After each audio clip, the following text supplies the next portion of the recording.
enable the director's microphone. Okay, in the settings. Okay, just 1 minute and then we're going to be right back. We've got a slight technical issue going on.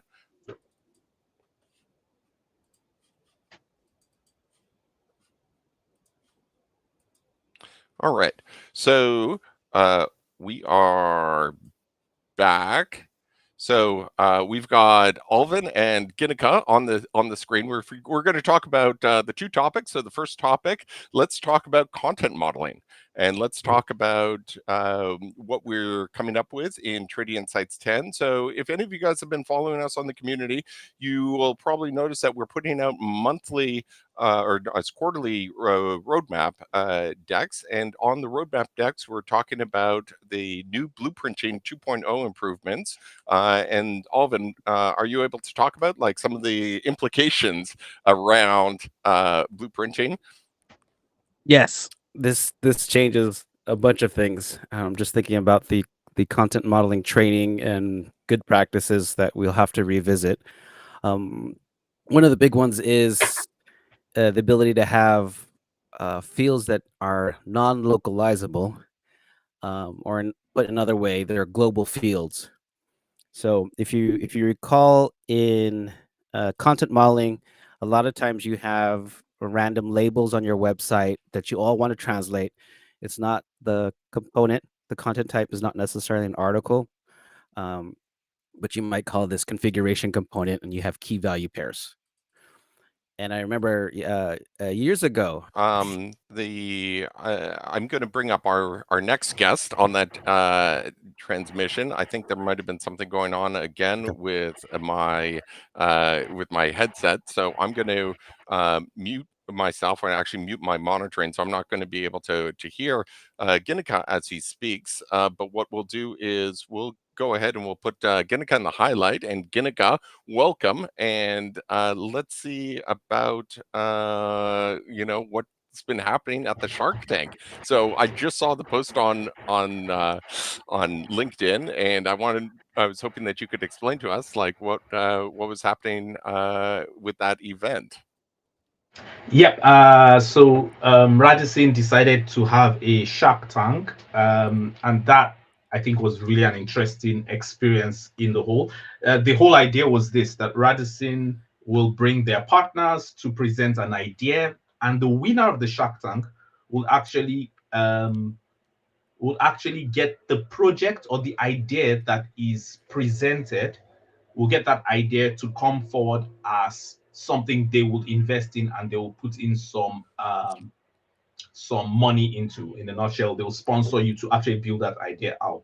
So everyone, I think some of us, most people know the program, the show, for Shark Tank, and you have the C-level executives at Radisson being at the front to be the judges.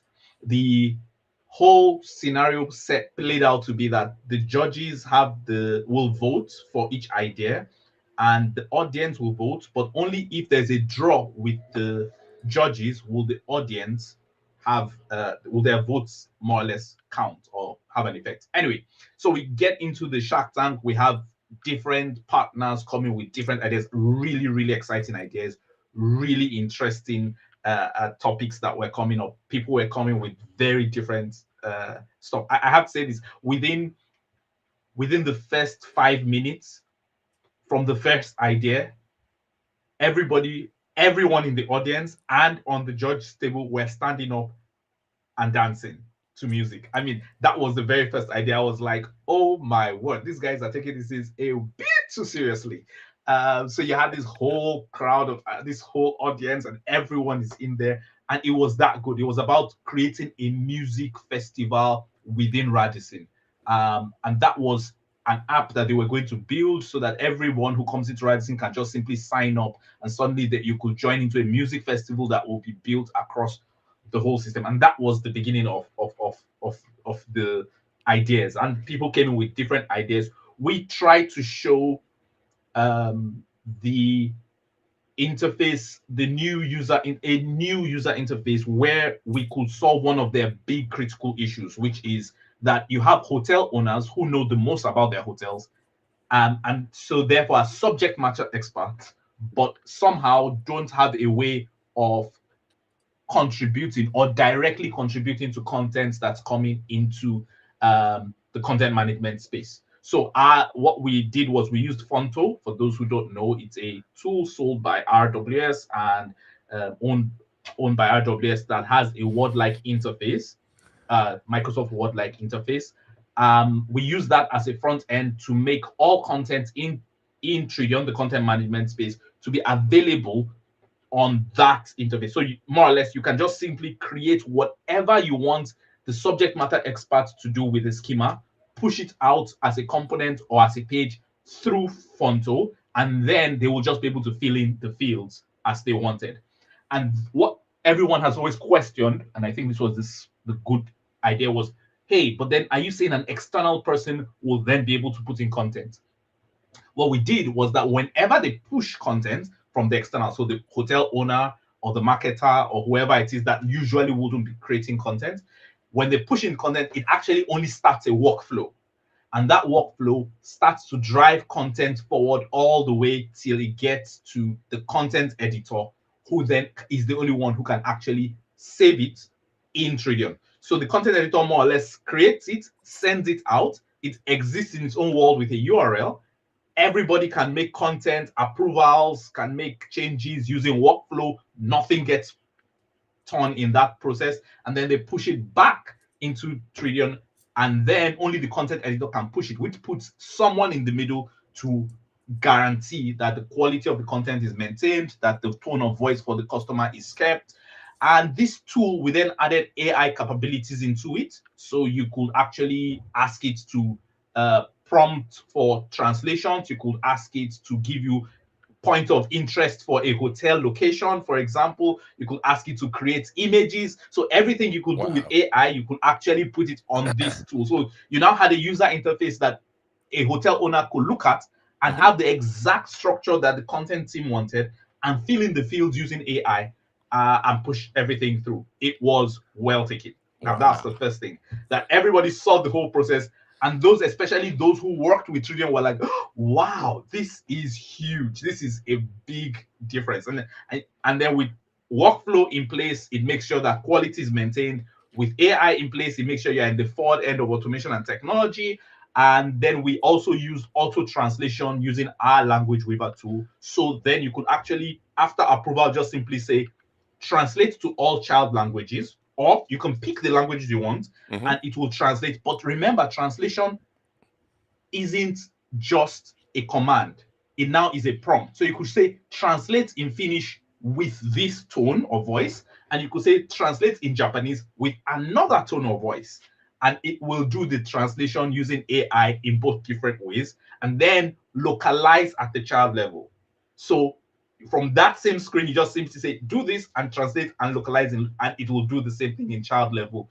And that will be done by the content editors and then saved in real time. So then something that used to take them 2 months will come down to 6 days for them. So everybody could see the exact advantage. Everyone could see. However, this is what was fun about the Shark Tank.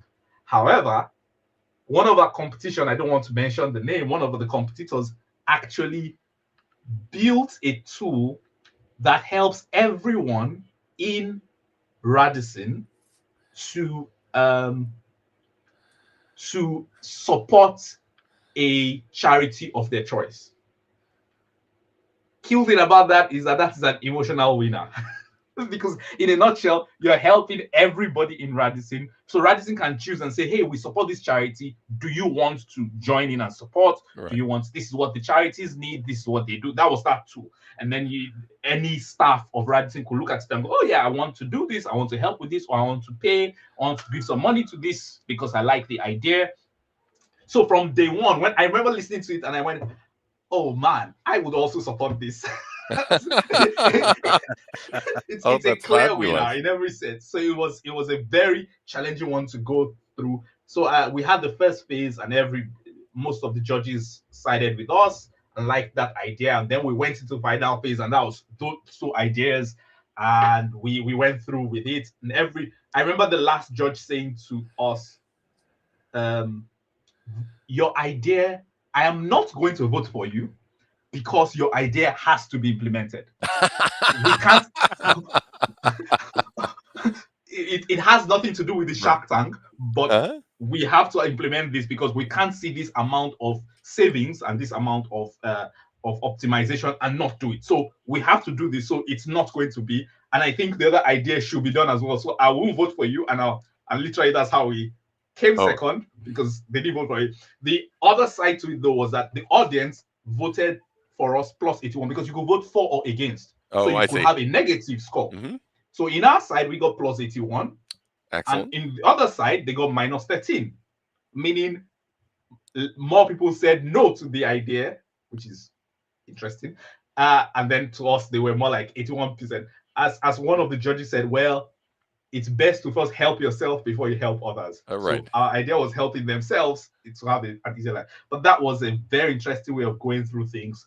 As I said, the winner is supposed to win to get the idea implemented by Radisson. So I guess discussions are going on, but we've been told straight away. I was told afterwards, often we have to build this. So we're hoping we will, because then it gives us the ability to add Fonto as a user interface to have subject matter experts actually contribute into content editing, using AI, using workflow processes, using all the other things which we already have in Tridion, just using those qualities and bring their own experience into Tridion itself and get better quality content created. I mean, that sounds amazing. And I think that, there's sort of a bigger picture around the democratization of content creation. And, sometimes when we talk about our customers, it's like we've got our customer and they themselves have their customer, and being able to have them have their customers be able to get access to Tridion in a very easy to use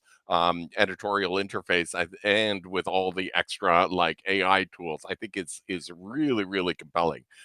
Because as it is now, sometimes people have been doing that, but other times it's been like almost like a ticketing type of system where, an individual hotel property would say, hey, would you please like update this content, etc. So why don't we break down that barrier and just make it direct with, of course, the usual enterprise guardrails, etc. But I think that's a fabulous use case. Alvin, did you have some comments on that? Oh, that's the two things come to mind. One is I've heard a lot of our large customers do like vendor showcases. You bring all the vendors together and say, "Show me what you could do." This is the most unique version of that I've heard, and it's quite impressive. And the other one, Greg, what you just said, the democratization of content. I think that's was on Nuno Linares's list of the future state of content. It was like one of his predictions.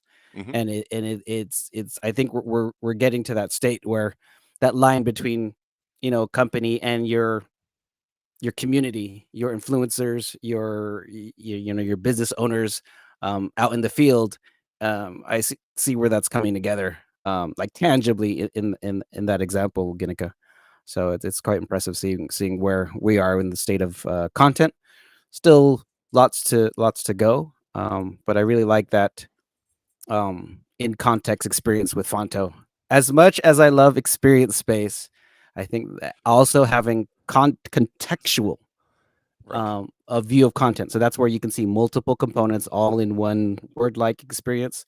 I think that's quite a nice approach, especially when you're working with non-CMS users. And mostly with your SME subject matter experts. I agree. Well, thank you. I think that just about brings us to the end of the live stream. Let's see if there's any more comments that are coming up. If not, no, it looks like we addressed that. Apologies for that little audio issue that we seem to have, but we're getting there. Every month it gets better and better, although it seems like there was a little step back. We had a couple of flawless live streams the last couple of months, but I think there was a little glitch. So anyway, thank you everyone, and we will tune back in next month. Come join us, and I think we'll put SEO as with the main topic for next month. And I know it's a hot topic, so come join us next month, and we'll see you then. Thank you.